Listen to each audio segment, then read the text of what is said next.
In a quiet village nestled between silver birch trees and golden wheat fields, there lived two sisters, Ellie and Eloise. Ellie, the elder, carried kindness like sunlight in her chest.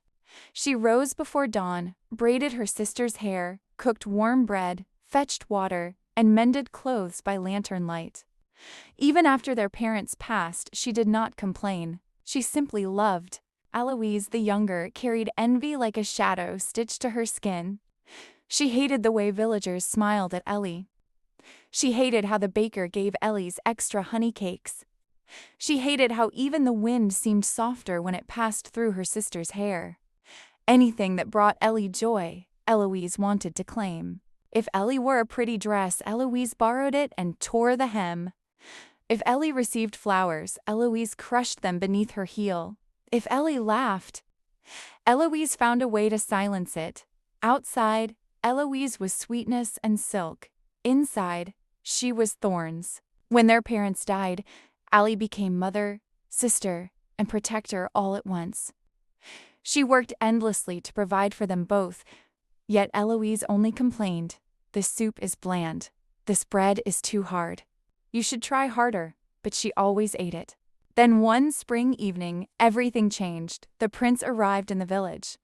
Prince Mason, heir to the kingdom of Eldoria, had come disguised, seeking to understand his people before his coronation. He met Ellie at the village well. She did not know he was royal. She simply offered him water. They spoke of dreams, of hope, of rebuilding broken things. He saw in her not just beauty but strength, not just kindness but courage, and he fell when he finally revealed his identity and asked for her hand. The village erupted in celebration. Everyone rejoiced. Everyone but Eloise. Her jealousy became something darker. Why should Ellie have everything? Why should Ellie be loved? Eloise wanted the prince, not because she loved him, but because Ellie did. One evening, her closest friend Clara whispered a secret. "There is a place," Clara said, "deep in the Blackwood Forest. A restaurant run by a witch. They say if you eat there, your wish will come true." Eloise leaned forward. "Anything?" Clara hesitated. "Yes, but you do not pay with gold." "What then?" The answer came in a whisper. "You pay with something of value." "Come with me," Eloise said. Clara refused to follow. "I will not step into Blackwood Forest at night," she whispered, fear paling her face. "Some wishes are traps, Eloise." But Eloise was already pulling on her cloak. "Then, stay afraid," she snapped. "I am tired of living in my sister's shadow." And before the moon reached its highest point, Eloise slipped into the forest alone. Blackwood Forest was silent. No owls, no wind, not even the rustle of leaves for a moment. Eloise wondered if Clara had lied. Then, a flicker. Lanterns burst into green flame, and from the mist, as if stitched together by darkness itself, a building formed. Tall windows, velvet curtains, a silver sign swaying gently, Madame Seraphine's dining room of desires. The door opened before she could knock. Inside, chandeliers dripped emerald light. Tables were set with crystal goblets and silver cutlery that gleamed like sharpened teeth. And behind the counter stood the witch. Madame Seraphine was breathtaking in an unsettling way, draped in deep violet silk, her lips painted a red too dark to be natural. Her eyes shimmered like molten glass. "You have come hungry," the witch said smoothly. Eloise lifted her chin. "I want Prince Mason to marry me instead of my sister." The witch studied her carefully. "Ah," she murmured. "Not love.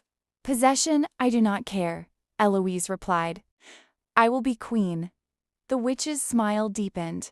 "There are terms and conditions. I accept them."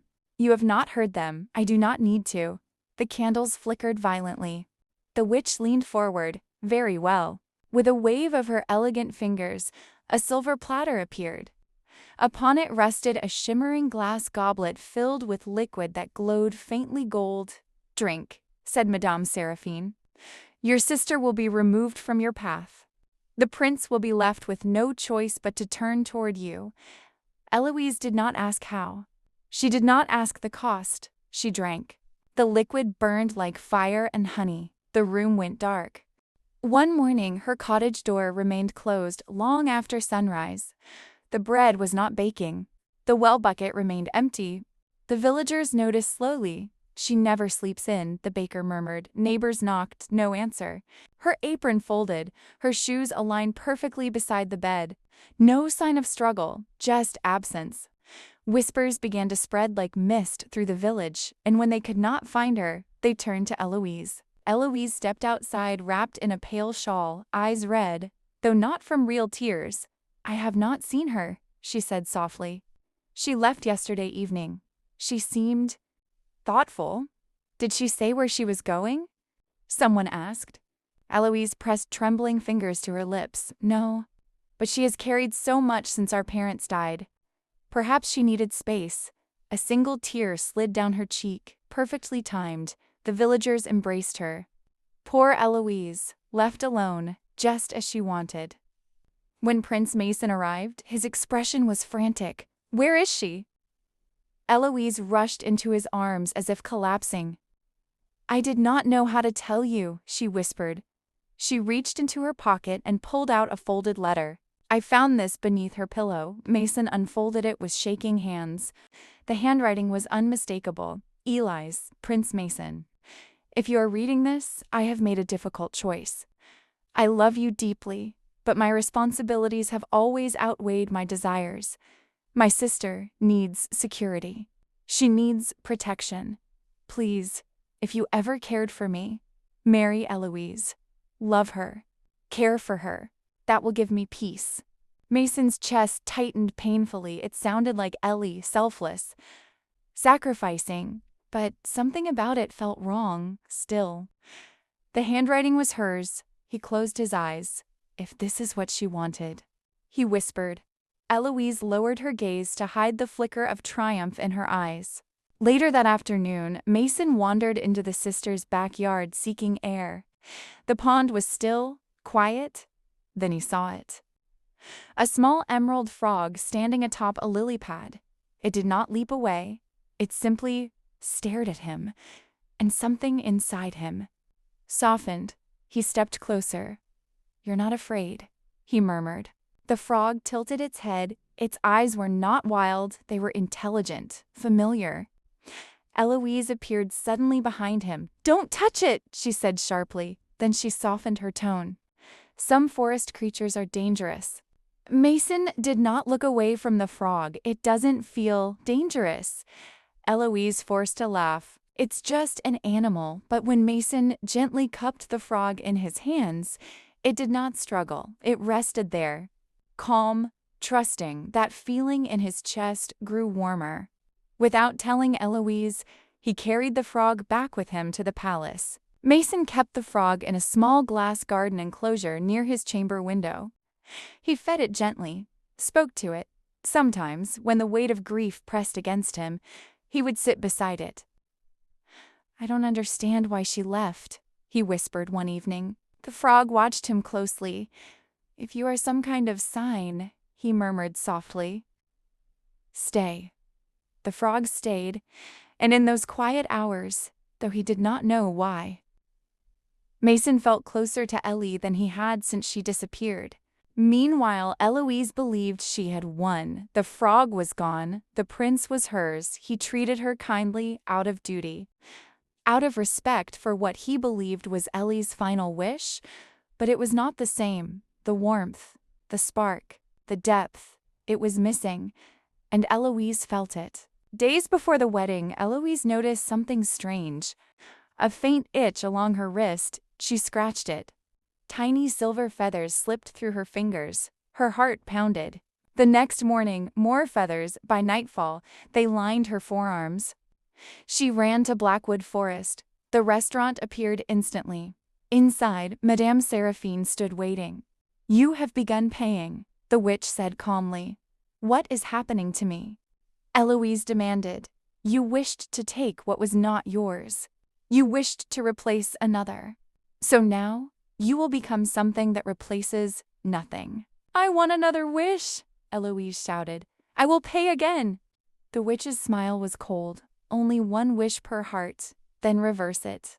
You may reverse it, the witch said softly. Undo your sister's curse.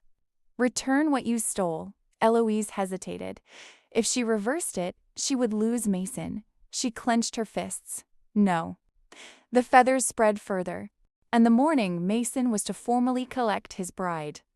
Eloise could barely hide her transformation. Her sleeves were long, her gloves tight. But her fingers had begun to sharpen at the tips, half bird, half human. Mason stepped into her chamber and froze. What happened to you? Her composure cracked. I only wanted what she had, she whispered. The truth spilled out in desperation. The restaurant, the wish, the frog, Mason's. Blood ran cold. She's alive? He demanded. Eloise nodded, tears finally real. She is the frog. He did not hesitate.